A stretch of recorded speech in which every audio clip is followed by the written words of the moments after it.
Página 26, a vida prática do corpo. Estamos entrando na segunda metade desse livro e a parte que Paulo vai aplicar ou exortar a gente a viver conforme a realidade da nossa posição em Cristo. Então, antes de começar essa parte, vamos orar para colocar esse tempo na presença do Senhor. Senhor, soberano Deus, eu estou muito humilde perante o Senhor, porque cada vez que eu chego perante Tua Palavra, eu sinto que eu estou na Terra Santa. E nesse momento nós estamos tirando figuradamente nossas sandálias perante o Senhor, reconhecendo que quando andamos dessa maneira estamos andando em Terra Santa. Esse trecho fala muito sobre nosso andar contigo, como conduzir nossas vidas. E Deus, nós queremos a iluminação do Teu Santo Espírito para entender Tua Palavra, para compreender e aplicar nas nossas vidas. Agora nós estamos pedindo também pela sabedoria e iluminação do Teu Santo Espírito para andar e viver a realidade disso, especialmente a unidade da igreja.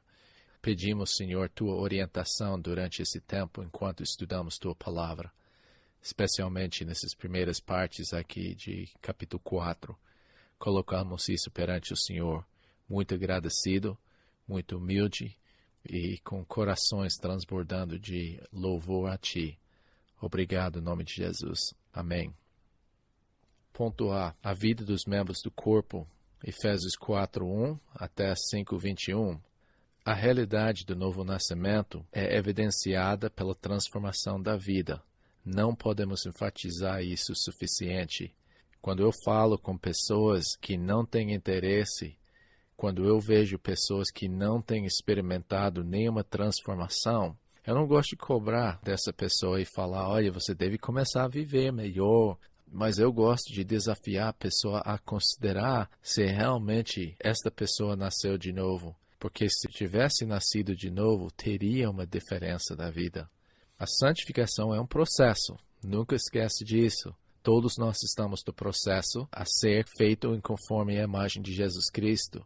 Então, a santificação é um processo e é uma obra de Deus. Não é a obra de eu adquirindo uma ética cristã, não é pelo meu próprio esforço, mas é uma obra de Deus na minha vida.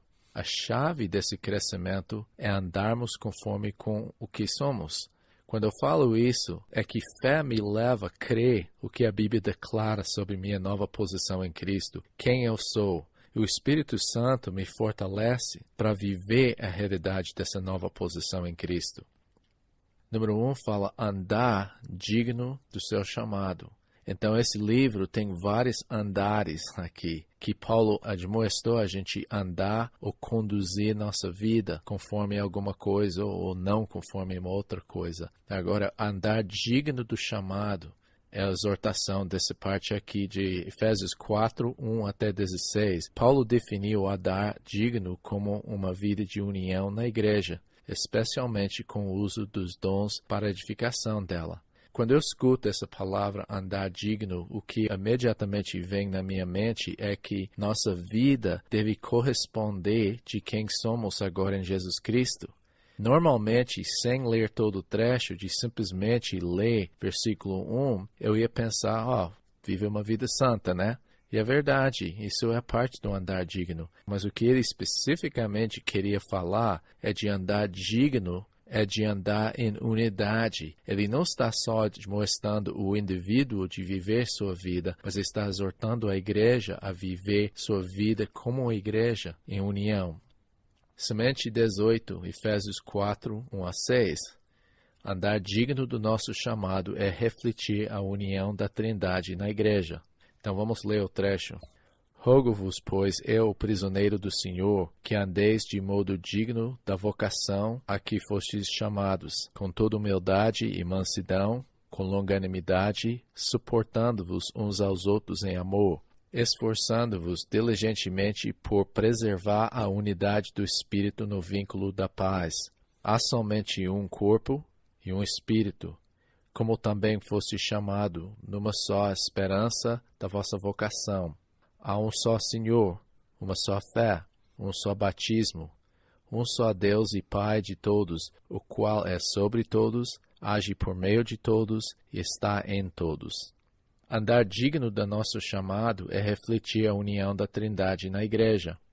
Como seres humanos, temos dificuldade em entender a Trindade por causa do nosso individualismo. Porque quando pensamos em 3 pessoas, nós estamos pensando nos 3 indivíduos distintos, não 3 pessoas que são, em essência, um. Nós não entendemos essa unidade porque nós não estamos experimentando essa unidade. Eu creio que Jesus Cristo orou, como nós vamos ver aqui, para nós, cristãos, sermos um, como Ele e o Pai são um.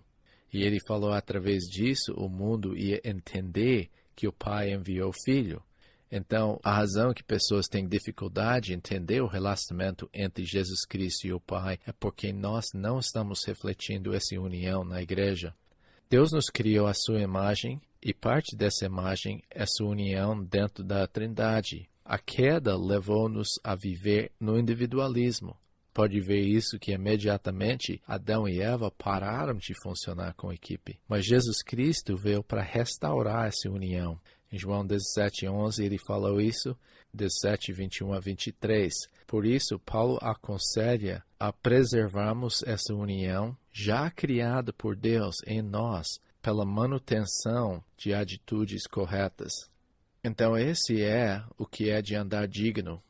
Pelo menos um aspecto de andar digno é de viver como igreja, refletindo a união. Exercícios e perguntas. Qual é a essência de uma vida digna do Senhor na igreja? Número 2. Quais atitudes abafam e quais atitudes preservam a união?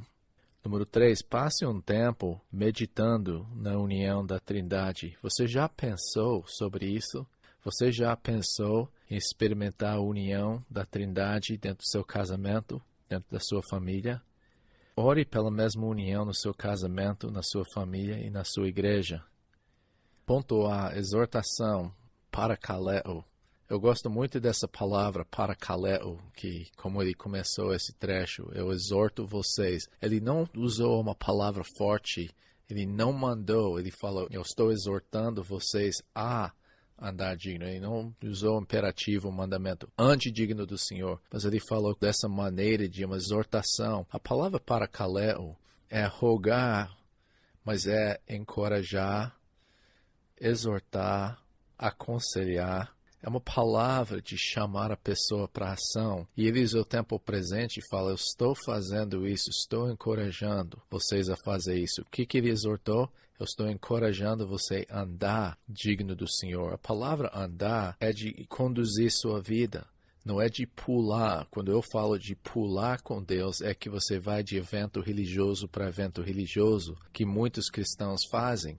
Eles não vivem a presença do Senhor diariamente. Então, quando ele fala de andar com Deus, ou andar de uma maneira, é um conduto constante em nossas vidas. Então, eu rogo-vos, pois, que andeis de modo digno da vossa vocação, que você anda na maneira digna. Ele usa a palavra axios para digno. Essa palavra é um advérbio que descreve que sua vida deve corresponder com alguma outra coisa. Não é a ideia de digno de merecimento. Ele simplesmente conduz sua vida de maneira que corresponde com quê? De corresponde o chamado que foste chamados. Então, o motivo desse andar é a nossa posição. Nota que ele fala, rogo-vos, pois. Aquele pois lá está resumindo tudo que ele falou nos primeiros 3 capítulos. Ele falou, pensa em que Deus fez para a sua vida. Pensa no chamado. E você lembra que ele usou esse chamado em 1:18, ele orou para a gente compreender nosso chamado. E ele queria lembrar que Deus não simplesmente nos salvou para levar a gente para o céu, mas ele tem um propósito para cada pessoa. Então ele falou, pensa na maneira que Deus te chamou. Pensa em tudo que Ele fez na sua vida para te chamar individualmente e como a igreja nos primeiros 3 capítulos. Mas o chamado a que foste chamados, essa expressão aqui, tal repetição enfatiza que devemos pensar sobre a nossa posição para, então, andar em conformidade com Ele. Eu gosto dessa conformidade porque isso é de andar digno, que quer dizer, eu fui chamado a ser santo e irrepreensível. Eu fui chamado para ser parte do corpo. Eu fui chamado para ser coparticipante no corpo. E tem um monte de coisas, e agora ele está falando, vamos deixar a sua vida corresponder com isto. Agora tem mais um detalhe nesse versículo. Rogo-vos, pois, eu, o prisioneiro do Senhor, que andeis de modo digno da vocação a que fostes chamados. Eu, o prisioneiro do Senhor, você lembra que ele falou sobre isso em capítulo 3, versículo 1? Ele falou, por essa causa, eu, Paulo, sou o prisioneiro de Cristo Jesus, não o Senhor. Ele usou Cristo Jesus, que é a mesma coisa, por amor de vós. Ele usou uma coisa, eu sou prisioneiro no Senhor. Nota a preposição no Senhor. Esse é o esfero em que acha. Um tradutor fala que eu sou prisioneiro por causa da minha união com o Senhor. A ideia desse no Senhor está falando, eu sou prisioneiro porque eu estou em Cristo. E essa razão que eu sou prisioneiro, eu estou pagando o preço. Eu sou dedicado e fiel ao Senhor e eu estou andando digno. E por causa do fato que, apesar de ser preso, eu estou andando digno, eu gostaria de exortar vocês a andar dessa maneira. Ponto B. As características de uma vida digna. Efésios 4:2. União. Paulo listou as qualidades necessárias para experimentarmos esta união espiritual. Ele listou várias qualidades, resumindo em amor, para descrever uma pessoa que anda em união, que a ênfase disso está em versículo 3, esforçando diligentemente por preservar a unidade. Mas essas qualidades em versículo 2 descrevem as qualidades que devem acompanhar esta vida digna. A natureza das qualidades, como Tom Julian falou, não vem da natureza humana. Não somos assim por natureza. Ninguém é humilde. Ninguém é manso, ninguém é paciente, ninguém suporta outras pessoas. Isso não está na nossa natureza. Isso é a razão que depende da gente estar ligado com o Senhor e deixa essas qualidades fluir nas nossas vidas através disso. Segunda coisa aqui na página 26, lá embaixo, o mundo considera essas qualidades como fraquezas. Se você lê a literatura grega sobre essas qualidades de mansidão, de ser humilde, esse não é bem visto no mundo. É visto como fraqueza no seu caráter, em vez de uma qualidade boa. Mas Deus considera essas qualidades essenciais de viver uma vida digna dele. Ok? O propósito dessas qualidades, versículo 3, nós falamos que a ênfase é de andar em união, de viver e manter essa união. Essas qualidades são essenciais em manter a união que o Espírito Santo criou na igreja. Então vamos ver essas qualidades com humildade e mansidão. Nota que uma preposição com ou meta no grego, essas coisas acompanham uma vida digna, mas são ligados um com o outro. Humildade, geralmente, é diante de Deus. Você pensa inferior, quer dizer, você não exalta a importância do seu caráter. Esse não é falsa humildade, que, eu não estou tão importante, né? Esse tipo de atitude é falsa humildade. Mas a verdadeira humildade em que você vê a importância de Deus, principalmente sobre todas as coisas e outras pessoas também. Mansidão é autocontrole, é ser humilde diante dos homens. Eu discipulei um homem que fez muita coisa de campeonato de musculação.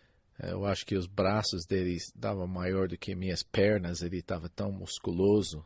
E ele era jogador de futebol americano, e uma vez uma pessoa bateu nele de maneira muito feia, e é uma coisa para caçar briga. E todo mundo pensou uma briga ia sair. E esse homem, esse meu amigo, ele era capaz de realmente lutar contra ele de maneira muito forte. Ele era lutador antes. E ele era capaz de ganhar uma luta muito facilmente e machucar o outro. Mas depois de sofrer essa falta, ele levantou e olhou para o homem e virou as costas. Não foi covardia, não foi fraqueza, mas ele teve o autocontrole e a força de não agredir a outra pessoa. Então, mansidão é o contrário de agressividade. Ele falou outra coisa. Nota que ele usou a mesma preposição, com longanimidade. A palavra longanimidade é paciência, sem murmuração. a capacidade de você simplesmente ser paciente com pessoas e aguentar muita coisa das outras pessoas. Eu sei que quando eu estou com falta de paciência, quando eu estou ansioso, é porque eu estou realmente vivendo com egoísmo. Eu não gosto quando outras pessoas me atrapalham e eu fico impaciente nesses momentos. Por quê? Eu não estou sendo humilde. Então, quando eu estou vivendo humildade, submisso ao Espírito Santo, eu tenho essa macrothumia, ou humildade. Então, essas palavras são muito importantes. Eu queria mencionar essa humildade, tapen frosune.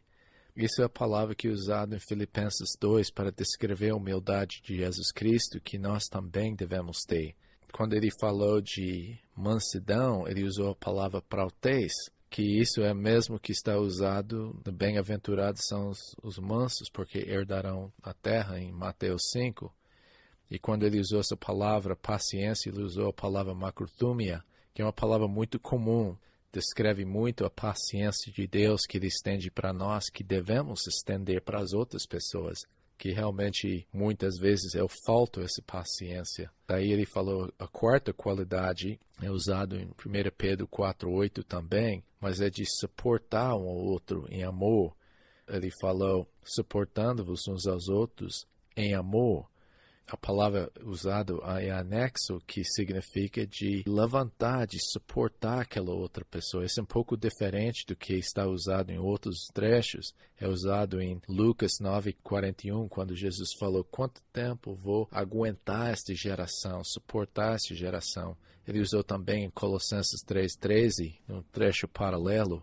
Mas isso é feito no contexto de amor. Não murmurando, eu não posso suportar essa pessoa, mas realmente suportando as dificuldades, as diferenças com outras pessoas.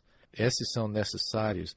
Versículo 4 fala a maneira de andar digno, de zelar, preservar, ser diligência, esforçando até sofrendo para preservar a união do Espírito no vínculo da paz. Muitas pessoas tentam usar programações e outras coisas para levantar a união na igreja, mas a Bíblia não manda a gente criar a união. A Bíblia manda a gente preservar a união. Então, a palavra unidade aqui ele usou é o estado de ser um. E ele falou aqui a união do Espírito. E esse versículo de unidade está só usado aqui em Colossenses 3:14. E ele falou que essa união é criada pelo Espírito. O Espírito Santo cria isso em nós. E o Espírito Santo também cria em nós, um vínculo da paz. O vínculo é usado para algemas, de ligar a gente um com o outro, um vínculo criado pela paz que está nas nossas vidas aqui. Então, a paz que realmente une a gente aqui, como essa palavra foi usada em Colossenses, é amor que une. Paz e amor é que une o corpo de Cristo. Então, nossa tarefa aqui, Paulo está exortando a gente a viver vidas coerentes com o nosso chamado. E a maneira de viver coerente disso é de fazer tudo possível e manter a união que o Espírito Santo produziu. Agora, de onde veio essa união? Porque nós estamos unidos, qual é a base de uma vida digna? Unidade no corpo, aqui na sua apostila fala uniformidade no corpo. O corpo não tem uniformidade, é uma variedade de pessoas lá, mas trabalhando com a unidade na uniformidade no corpo.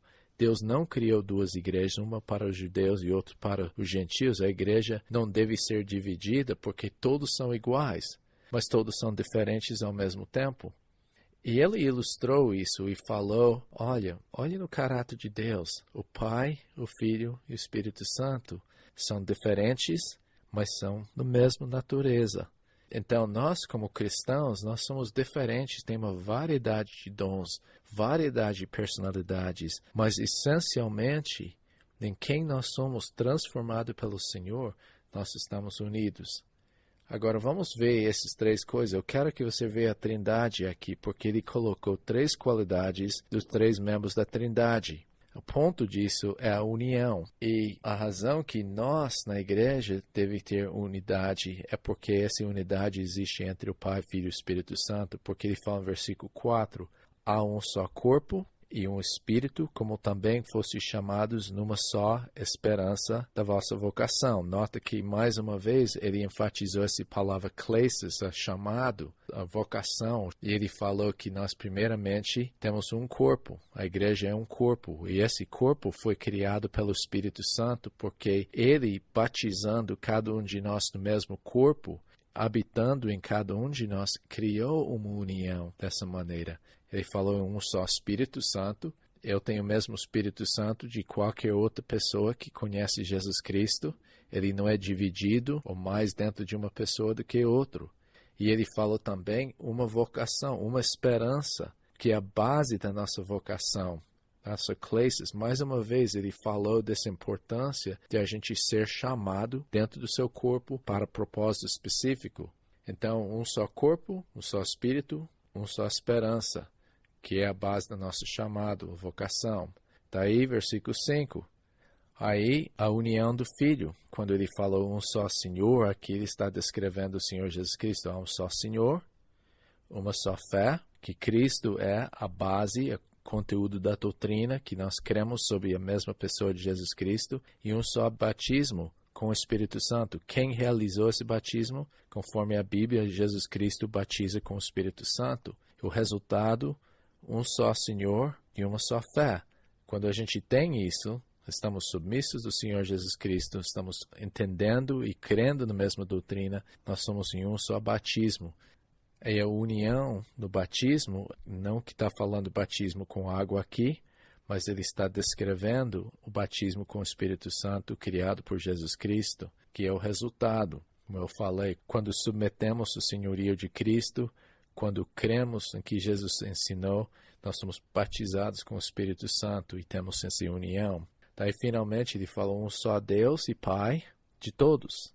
Quer dizer, todas as coisas nesse caso, que Ele é o Senhor de todos, Ele é sobre esse universo. Mas mais especificamente, focalizando em nós como cristãos, Ele falou sobre todos, Ele tem autoridade, e então Ele é soberano sobre todos os cristãos, age por meio de todos, Ele sustenta todos os cristãos, Ele é onisciente de o que está acontecendo e Ele é em todos, Ele é onipresente e habita em todos os cristãos.